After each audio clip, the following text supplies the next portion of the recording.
राम राम संगवारी सब लोग ना सीताराम। नोनू उमंग सुबह सुबह उठी उसको बाद टीवी में देखा गाना गुना देखा देखा मस्ती करत रही से। उमंग सोफा में चढ़ चढ़ के कूदत रही से।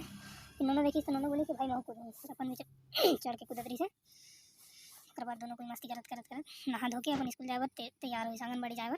तो फिर आंगनबाड़ी के रास्ते में बड़े स्कूल पढ़ते, तो बड़े स्कूल के लड़का मन जाना गाना गात रही। तो देखी मम्मी जाना गाना गाते, मोला भी बड़े स्कूल जाना है। तो आंगनबाड़ी कैंसिल करी से मना, फिर वही कर जाना गाना सुनत रही से। फिर उमंग को ना देख के चाचा चाचा बोलत रही, तो चाचा बोली तो मोला अपन याद आ गया।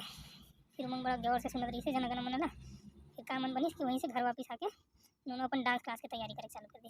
फिर छत में जाके नोनू एक्सरसाइज वगैरह करीस, कराटा प्रैक्टिस करीस।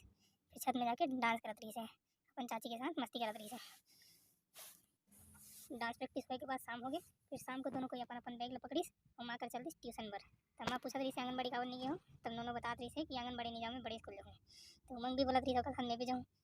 तो फिर नोनू अपन बर्थडे गिफ्ट तोड़ मिल रही से तेरा दिखा रही से। फिर